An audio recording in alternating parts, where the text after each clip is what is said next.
Hey friends, welcome back to the final week of Rotoworld's DFS building blocks. As always, I am John Daigle, joined by none other than Ian Hartitz. Ian, final week we are doing this show. How's it going? We started this like week 3 or so. We've had a good season, John. We started this a little past week 1, but still have been involved every week since, whether it be audio or cord issues as we're dealing with again today. But hey, people didn't come for the video quality. I guess they're just going to have to sit around, do laundry, and then watch us today talk back and forth to one another. We got 4 more good games to talk about. I'm ready, man. 4 more games, another 4-game slate, and much like last week, we are going to do it the same exact way. We're going to go game by game. We're going to discuss big picture between the 2-game slates as well as all 4 combined. We're going to hit on our favorite game stacks at the end of the show. And then throughout the entire process, once again, we will be taking your questions both on YouTube and Twitch via the chat. They're being relayed to me through the magic of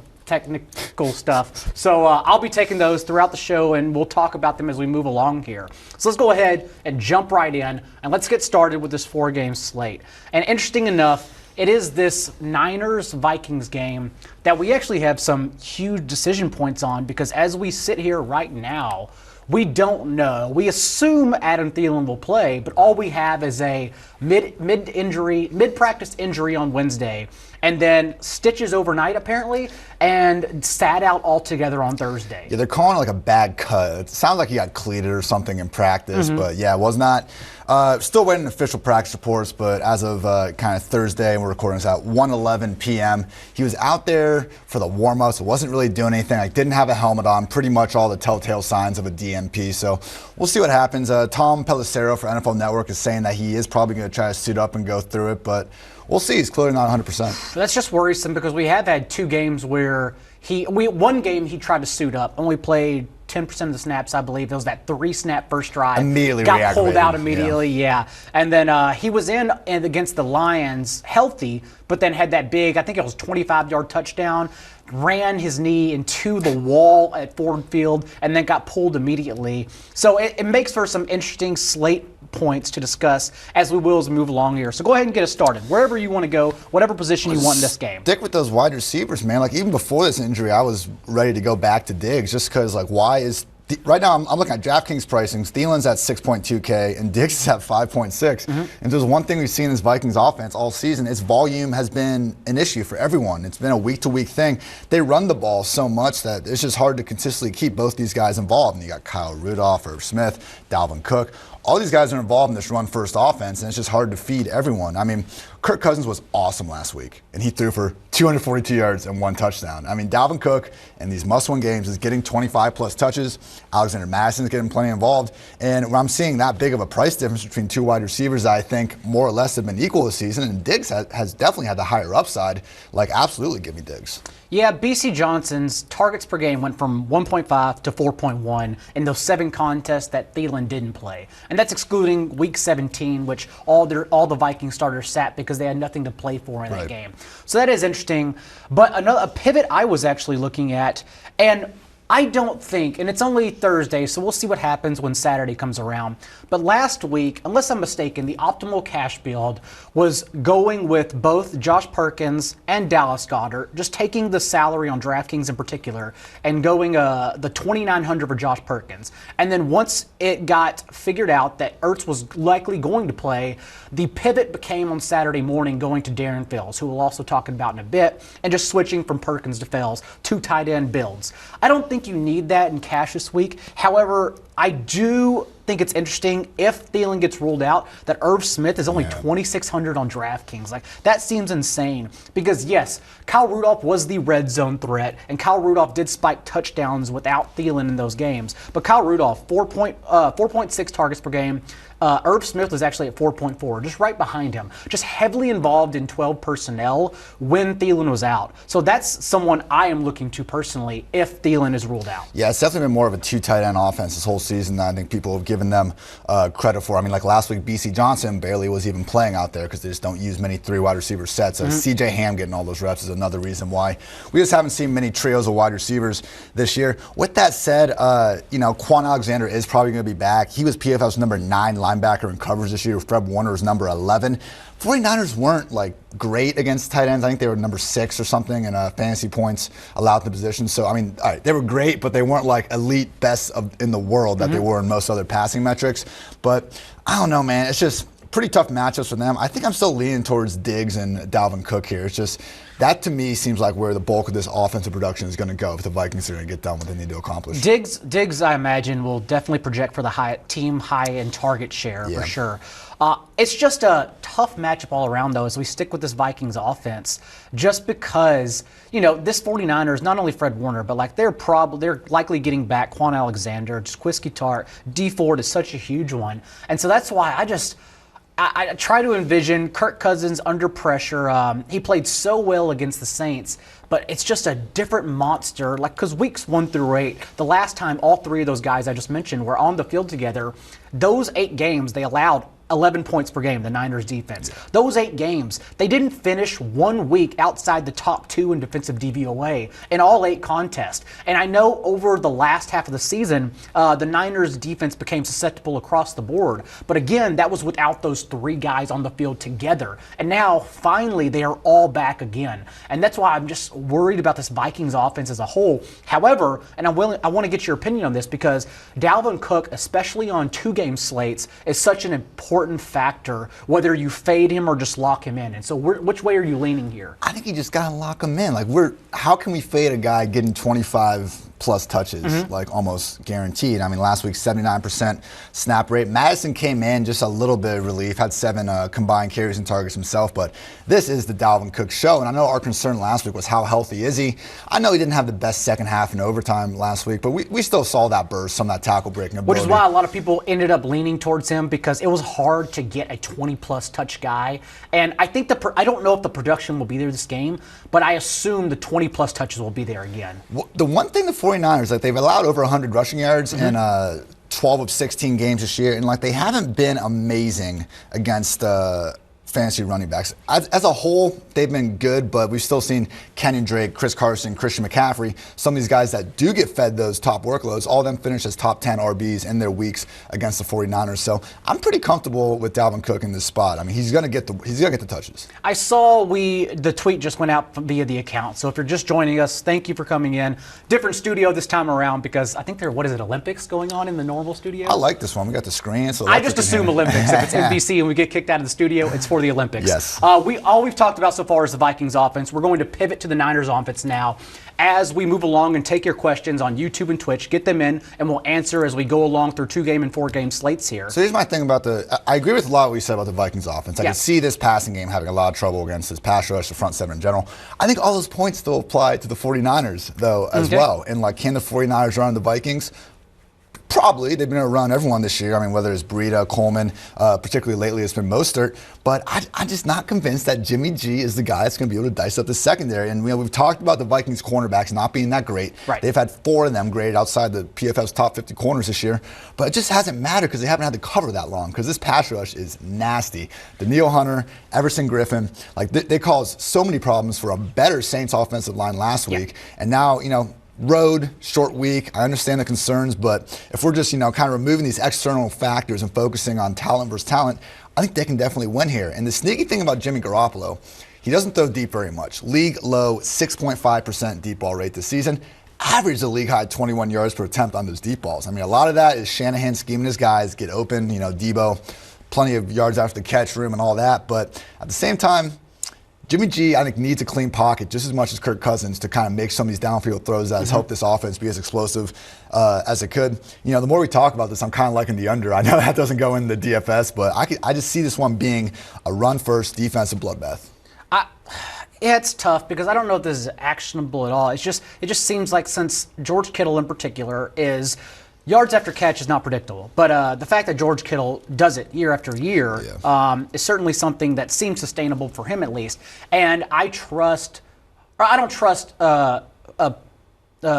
Shanahan over Sean Payton, but I believe in Shanahan's play calling with 14 days of rest against shoddy Vikings corners. Yeah. That's why I kind of think for this offense, and this is probably only talking about 2-game slates, although I might dabble with it in 4-game, especially given his price on DraftKings. So I think Kendrick Bourne's an interesting name because the Vikings will be without slot corner Mackenzie Alexander, and Kendrick Bourne only played 10 snaps in that Week 17 one-score contest because they leaned on more 21 personnel and didn't go use 3 wide receivers often.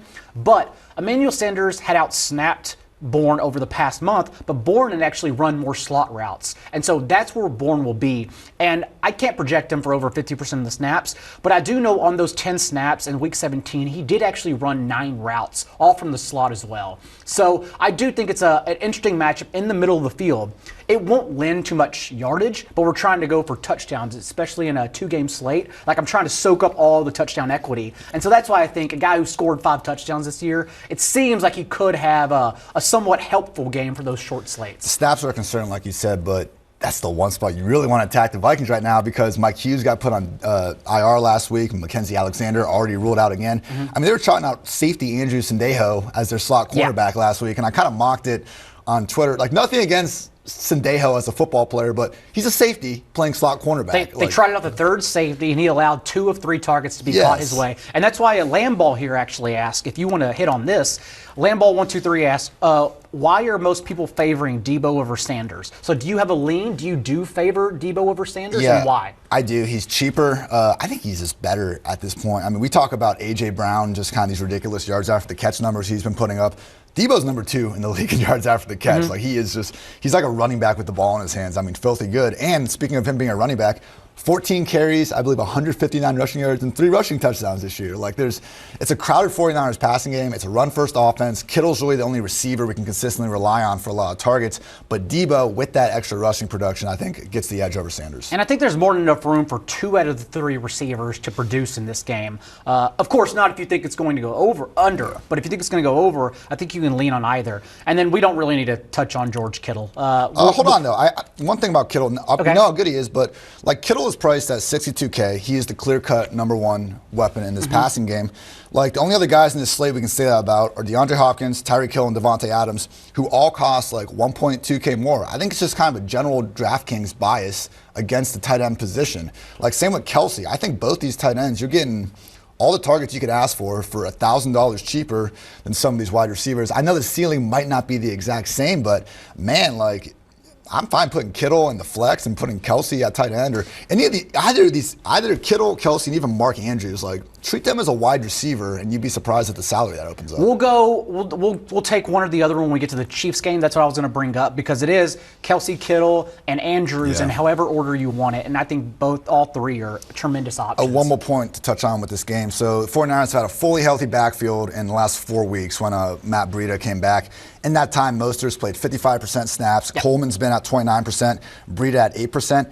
I really think Tevin Coleman at only 3.5K is a value because Breida fumbled twice in Week 15, didn't even see the field in Week 16, only saw 8 snaps in Week 17. I mean, he's kind of doghoused right now. We'll see if that sticks after the bye, but Breida at 3.3K, Coleman at 3.5. Like, it just doesn't seem like they priced that into the differences. So as far as sub 4K running backs go, I think Tevin Coleman's a top choice. So you think Breida, him being in the doghouse, basically Tevin Coleman won't at snap Mostert, but he could still have a 1 or 2 touchdown game on lesser usage. And like, even during, he's still involved. I think it's still a little bit of a hot hand approach. Mostert's consistently had the hot hand, but like, even I think Coleman like started Week 17 still. I mean, it's not like he's a clear backup. It's still kind of a committee in San Fran, even though Mostert has been the lead guy. Yeah, he didn't handle 5 carries or get 6 touches in any of the Niners' last 5 games, but given the salary on DraftKings, because like 3.5, right? Yeah, that's ridiculous. That's what I was looking at last night as well. So. Okay, well, let's go ahead and move on here to the next Saturday game. So as we move on here, remember, or I guess I should say the bigger picture here for 4-game slates in particular, it has been Mostert as one of the options. We will discuss the Ingram-Edwards situation right now, Damian Williams and then what you want to do with Dalvin Cook and Derrick Henry. So it's kind of like a 5 or 6 back core that we're looking at for cash games. And so I'm still trying to figure it out in my head as well with all the injuries going around. But let's start with that backfield. Let's start with Ingram and Edwards. How are you handling it in particular? So Ingram got back to practice today. Harbaugh, confirmed he's limited. They asked for more clarification. He says he's limited. That's what it means. They're keeping this as close to the vest as possible. But man, if you just go back to when he got hurt to now, it's just been nothing but optimism. And then Tuesday comes around, he tries to practice, he re-aggravates the injury apparently. I guess he made it through today without hurting again, but I don't really think Ingram's anywhere near 100% right now. I almost like Gus either way. I mean, if he's active or not, because even when Ingram's been active this year, Gus is getting 8 to 10 carries. It's not been this Mark Ingram 3-down show or anything like that.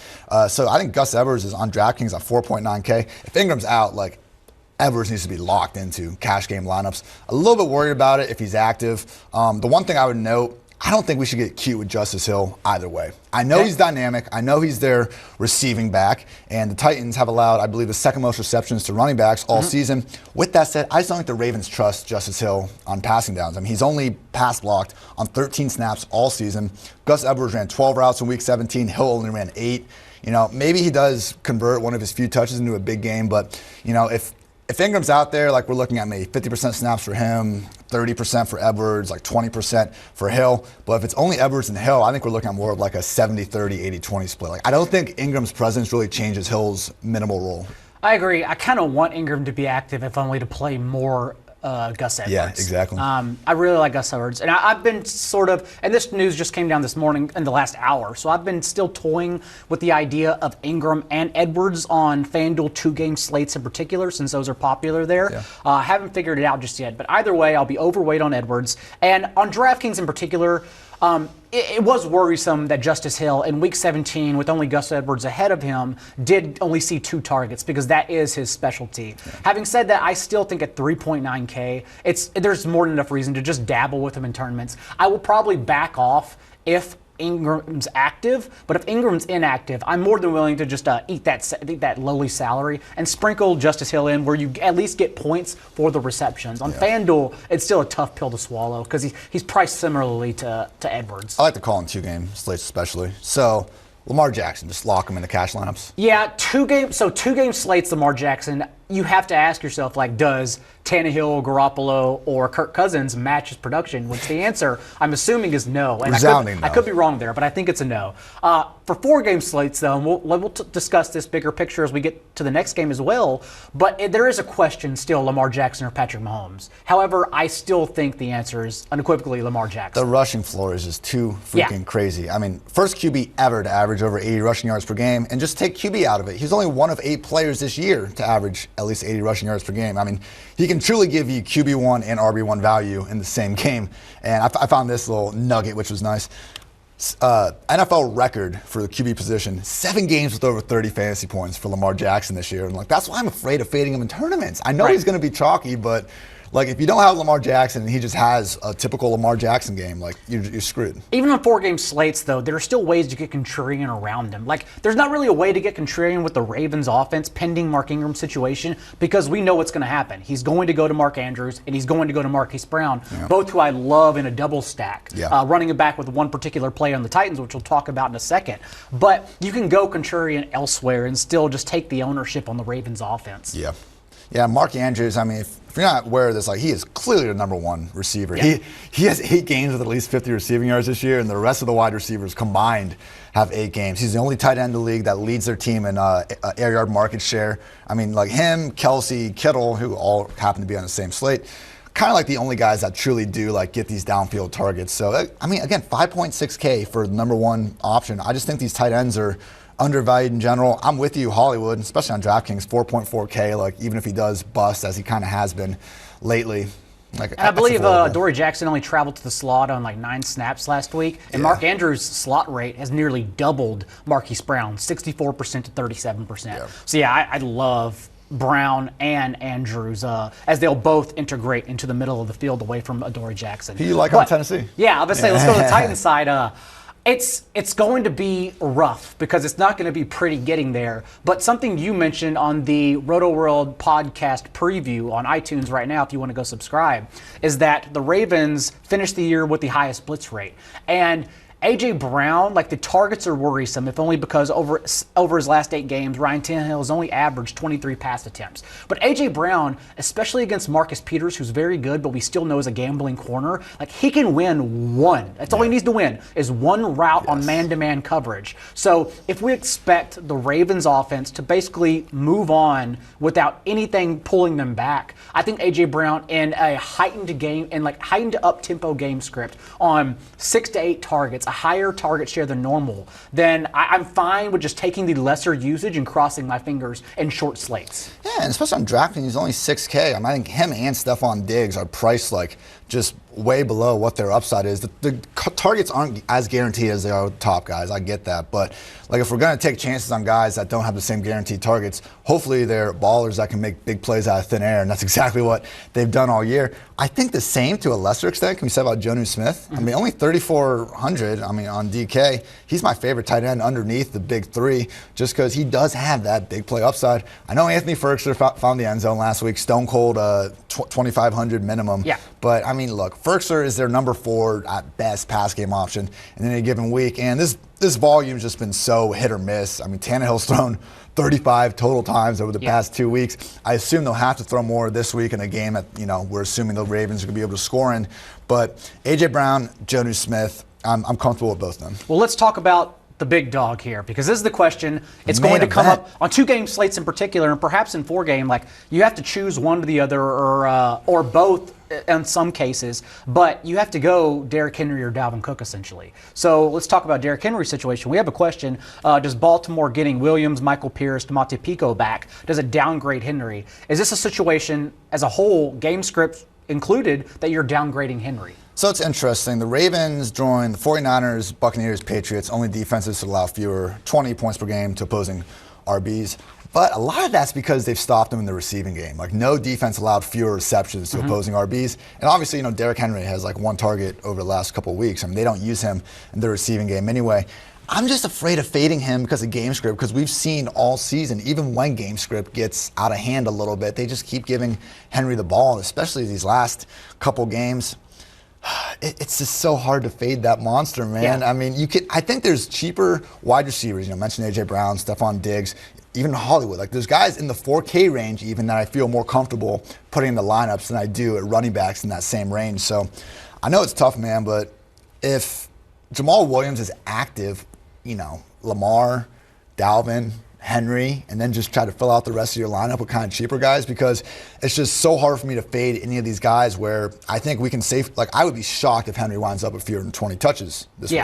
I'm fine Henry over Dalvin Cook initially, but if Thielen gets ruled out, I'm taking the increased targets that Cook averaged without Thielen this year, and I'm going Cook over Henry. But I think you need one or the other, particularly in 2-game slates, because they're just such workhorses. They just both project for terrible game scripts. But we do know that if the Titans fall behind by a lot, they haven't gotten Henry involved in the passing game anyways. They likely won't. Dion Lewis has been limited the past two practices. I still expect him to play, and if he's out, of course, you have to lock in Henry because that just guarantees all the passing work ahead of their fullback, Kari Blasingame. But right now, I would take Dalvin Cook in a vacuum or I'd take Derrick Henry in a vacuum over Dalvin Cook unless Thielen's ruled out. All right, 4-game slates. Let's say Jamal Williams is ruled out. Where do you rank Aaron Jones, Henry, and Cook in pure projected points? Jamal Williams has practiced in full all week, so I'm pretty sure he's good to go. Okay, but it's a shoulder injury. I don't know the nature of it. Let's actually save it for that last game. Okay, let's talk about that. Let's talk about everything as a whole. I'm getting ahead of myself. Because we need to get to the Titans-Chiefs, because there's lots of questions in this one. That's fine. So that's the end of the 2-game slate. Let's pretend like we're all playing 4-game slates now, which a lot of people are. So Titans and Chiefs. This is the quarterback that if you fade Lamar Jackson, and perhaps the path to winning 4-game slates is just going away from both, which is hard to imagine because I can't see, maybe Russ, maybe Rodgers, I'm not sure. We'll talk about that in a second. But Patrick Mahomes, I think, would be the secondary option to Lamar Jackson, if not the first, given that he's $900 cheaper on DraftKings in particular. I mean, Deshaun Watson could be the best player on the field this weekend. I mean, I understand Chiefs much better against the pass and the run, but Watson all of a sudden is just taken off. I think he had like 15 carries last week. And in this first matchup against the Chiefs, which the Houston did go into Arrowhead and got the win, Watson had 10 carries, 42 yards, 2 rushing touchdowns. It wasn't even sacked once. So they had a really hard time getting him to the ground. The Texans are by far like the worst team remaining in the playoffs. Like, I do think the Chiefs blow them out. But if we're talking tournament lineups, we got DeAndre Hopkins, Will Fuller, Kenny Stills, Darren Fells, more than enough good stacking partners with Watson, even Duke Johnson if we think that Bill O'Brien could actually screw his head on right this week. And we know Watson has the QB1 overall upside in his range of outcomes. Who do I think scores more points? Mahomes, Lamar. But if we're just talking tournaments, differentiating your lineup in 4 games, I want Watson over Russ because I just think he's going to have the ball in his hands way more. Without Juan Thornhill, the Chiefs' rookie safety, who actually had an interception in Week 6, the last time these two teams played, I've been considering and I'll probably run out Will Fuller even in cash. I have the utmost confidence of Fuller. Now it's been 3 weeks since he's played. I understand it was a must-win game last week, playoff game. They needed to play him. But Will Fuller, this is a matchup that he personally dominated behind the box score. Like literally, not hyperbole, literally not left one, not 3, two. 103 and 3. On the field. DeAndre Hopkins as well dropped a 12-yard touchdown in that last game, just outright dropped over the middle of the field. So Deshaun Watson should have had 4 more touchdowns in that game in Week 6, but instead came away with a much lesser box score despite still dazzling on the ground. So to your point, yeah, I do like Deshaun Watson as long as we assume this game will go over. However, the Texans defense, I know Merciless and J.J. Watt led in individual pressures last week. It's still worrisome because in Week 6, that game was just a weird one that you can't take away anything from for the Chiefs. They were missing Eric Fisher and Andrew Wiley. They're starting left side of the line. Tyreek Hill was his first game back post-collarbone injury, and so he only played 51% of the snaps. Balled out. Still came away with 80 yards and 2 touchdowns, but only played half the snaps. We are going to get him for a full workload this week, and you don't even need to talk much about Tyreek Hill because he's an awesome play. Like he's an amazing play this week. And then, of course, Patrick Mahomes re-aggravated his tweaked ankle in the first quarter. So he was limited in the second half of that game. Yeah. So I just love them all. But if you do love them all, despite the fact that Andy Reid and Patrick Mahomes have historically played slower games and scored less at home, I still think, yes, the answer that in 2-game slates especially, if you need a pivot off Mahomes, it could very well be Watson. Yeah, definitely a different Kansas City offense. A different defense, too, to be fair. I mean, they've been playing very well lately. Since their Week 12 bye, 9 points, 16, 3, 3, and only 21 points allowed. So we'll see how big of an impact Thornhill has. I think, he was playing great, so it won't be easy. But Kendall Fuller, who is kind of banged up, does have experience as slot corner. Honey Badger can drop back to free safety. They have, they're still going to be putting good players on the field, so I don't think it's too dire just yet. Now, the big question mark here, I think we're in agreement with these kind of receivers and tight ends. Obviously, Travis Kelce is incredible. We all know that. 4 straight seasons as overall PPR tight end 1. Good for you, Travis Kelce. But okay. So you have an option. Let's say you have one or the other. What are you doing? Kelce or Hill? Yeah, no, Kelce or I was going to say Kelce or Kittle. Go ahead and go on Kelce and Hill. Hill. I think Hill should be the highest projected wide receiver on this slate. Yeah, that's fair. That's fine. Kelce or Kittle? I'd go Kittle just because, look, he is the number 1 guy in San Fran. Kelce could be 1, could be 2. That's fair. And Houston has defended the tight end well all year long. Yeah. That's one of their strengths of their defense. Okay, these running backs, because, look, I've seen some people, point out Chiefs allowed the most receiving yards to opposing running backs this season. Thornhill out, banged up a little bit. You could see this being a Duke Johnson game. I just don't think it's going to be. They do not play him enough for it to be a Duke Johnson game. And now Duke's salary is at $4.7K and Carlos Hyde's at $5K on DraftKings. We're not even getting the price discount to risk it being a Duke Johnson game. Last week, they were down 16-0 in the third quarter. Duke should not have left the field in the second half, and Hyde still played 58% of the snaps, had 16 carries. The guy dropped a walk-in option pitch from Deshaun Watson and got rewarded with a target on a designed rollout the very next play. They love Carlos Hyde, and at that price point, $5K, you're getting over 15 touches. This is the Chiefs defense that people haven't been able to run on. game script is not set up well for Hyde, but like I'm saying last week, it didn't set up well for him anyway, and they still pounded the ball to him. So yeah, we're far enough to where like we know they're not going to use Duke Johnson. We can scream from a mountaintop. They're not using Duke Johnson. They should, but they won't. Yeah, exactly. Look, we know they're going to use Carlos Hyde, despite the fact that we don't want to play him. But as you said, it's a good matchup. Quickly then, before we move on, I'll take the Chiefs backfield because I think it's an interesting one. Damian Williams. There's no need to fade him in cash right now anyways. His salary point's just too good. You don't need to battle 80% of the field, especially in 50-50s, because everyone's going to use him. So just forget about it. Like, I have to set aside my ego and what I think is right in cash games. Because what I think is right is that he's in a full-time share with LaShawn McCoy. If not, LaShawn McCoy just out-touching him as a whole. I know LaShawn McCoy was healthy scratch 2 games. I know LaShawn McCoy was active, but then didn't play because Spencer Ware injured himself the week prior in week 17. Having said that, the whole time, the past month and a half has always been, Andy Reid said it, he knows LaShawn McCoy better than anyone. Yep. He needs to manage his workload. And I think, given that the Chiefs, yes, it wasn't really a must-win game. It was this will be nice if we win, but we don't know what's going to happen in the Patriots game. And given that scenario in Week 17, I still think it was a game they could afford to rest LaShawn McCoy. Yeah. So like I said, the salary for Damian Williams across the board, not worried about it. Don't care about my own opinion. I'm just going to take him against the field, with the field, and we'll be fine. Mm-hmm. But in tournaments, I don't think you need to play him because he's going to be arguably the highest owned back given his salary. Go $200 cheaper. And I'm going to likely take that direction, just go against the field. It's that GIF with the sword coming out as everyone attacks. That's going to be me versus Damian Williams in tournaments. And I could very well be wrong, but like I said, I'm willing to eat that money in tournaments as opposed to cash games. Yeah, and Raheem Mostert sitting there $200 cheaper with not all that dissimilar touch projection, especially if Shady is active. And finally, one more game to get to here, Seahawks-Packers. One that I don't know. I wish I knew. It's a tough one. I know I don't need to go back to DK Metcalf as much as I love DK Metcalf, but he's going to garner recency bias, and it's just a much tougher matchup as opposed to playing against all of the Eagles corners. We knew that was a blowout spot for Russ. What do you think about the Seahawks offense in this game? I mean, they could do it. The Seahawks can pass on anyone pretty much. It's just will they pass? And I don't think they're going to really have to pass this game. The only defense that was worse than the Packers this year in adjusted line yards allowed per rush was the Dolphins. Like literally 31st. Everyone's able to run on them. Like they have a good pass rush. Darius Smith is awesome. Preston Smith is great too. But like they don't actually rank all that highly in Havoc and some of these other stats that try to account for disruption because their run defense has been that bad. And we know Seattle, all they want to do is run the ball, and they want to get Marshawn Lynch, per Pete Carroll, more carries this week. Has always been awful.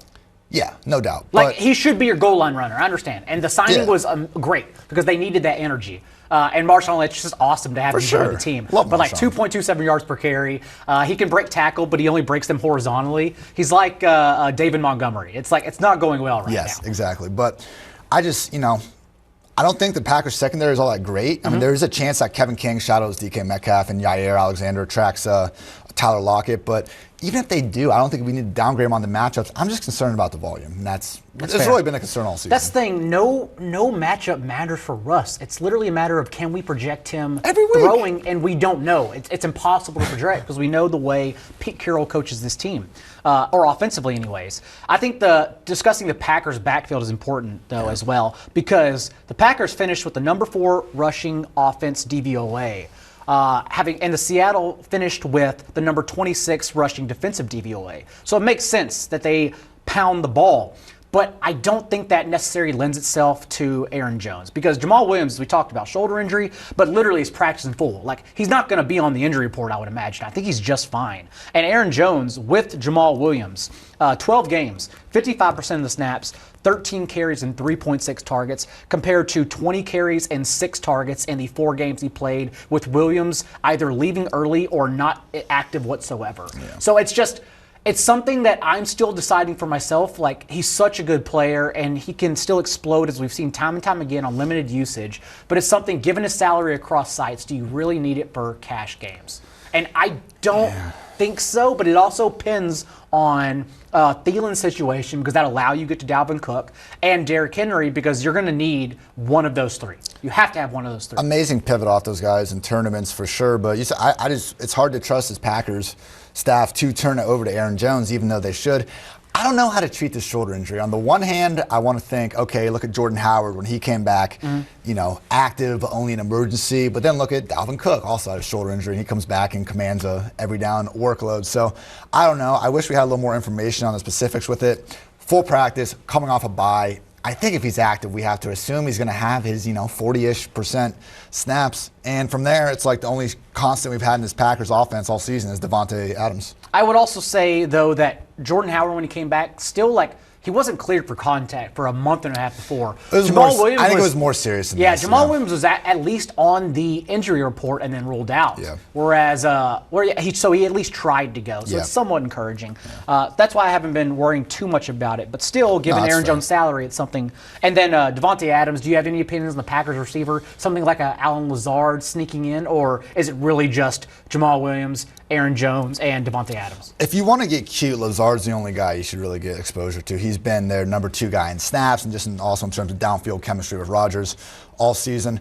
I mean, Jimmy Graham's at 3.3. He's had his snaps cut. I think we'll see his snaps rise now. They don't have to worry about resting him. But with that said, I just can't make myself play Jimmy Graham over Jonnu Smith, if we're in 4-game slates. It's Aaron Jones and Davante Adams. It's been that way all season. Yeah, I think so as well. Ski Mungo first thanks us. He won his championship because of our opinions on DFS slates. So that's good. Congratulations. But also then wants to know, as we slowly wrap this thing up, your favorite stack. Give me. I want to hear favorite Saturday 2-game, favorite Sunday 2-game, and then favorite 4-game. All right. I would go. Saturday 2-game for me is still Baltimore with a lot of 49ers sprinkled in, including 49ers defense that we didn't touch on. I think the 49ers actually have a better path to success than the Ravens defense because they're going to face more pass attempts, whereas we know the Titans' direction for offense is through Derrick Henry. So that lends itself to fewer interception opportunities. I would go contrarian favorite stack is Tannehill, A.J. Brown, and Jonnu Smith. Okay. Actually, no. You can still run that back with Ravens players. So. Yeah, I wanted to put Lamar Jackson in there, but obviously that's impossible. But I guess fade Lamar with the same game, so you're going to kind of leverage that against them. And again, we've seen Tannehill put up the points. I know he hasn't been able to recently, but they've also skated by being able to pound the ball with Derrick Henry. They're not going to be able to score 14 points this week and get away with it like they did against the Patriots. They're going to have to put up points, and Tannehill was statistically the best passing quarterback in the league this season. They have the players that can create these big plays. The Ravens secondary has been awesome. I've seen the splits once they got Jimmy Smith back, once they acquired Marcus Peters. But I just think the way they blitz so much when you're facing these true game breakers like A.J. Brown and Jonnu Smith wouldn't surprise me in the least if they can create these big plays. And then for me, the 2-game on Sunday as well as the 4-game, I like the Chiefs. I like going down from Sammy Watkins at 4,300 on DK to Mecole Hardman, who we didn't even talk about at 4,100. Like Mecole Hardman will play fewer snaps, but his upside is higher than Sammy Watkins. There's just I know he's popping in projections everywhere. There's just no need. We know what happens. Sammy Watkins is just working out. He's out there running sprints. He's not doing anything else. So I'm taking the guy on lesser usage with higher upside and just rounding out the Chiefs. Yeah, with Will Fuller. I'm with the Chiefs stack too, but let's go 4 Chiefs: Mahomes, Tyreek, Mecole, who they get him the touches, and why not the double dip? Chiefs defense? Chiefs defense, okay, man. I like that as well. With that being said, we are out for the season. Last 4-game slate of the year. We were both available on Twitter at iHeartits, at NotJDaigle. I don't know how to change it up. We're still working on that. So we'll be around to discuss DFS slates, 2-game slates next week. But until that point, he has a DFS article up on Rotoworld. I'll have an injury report on Saturday morning at Rotoworld. Rotoworld Football Podcast.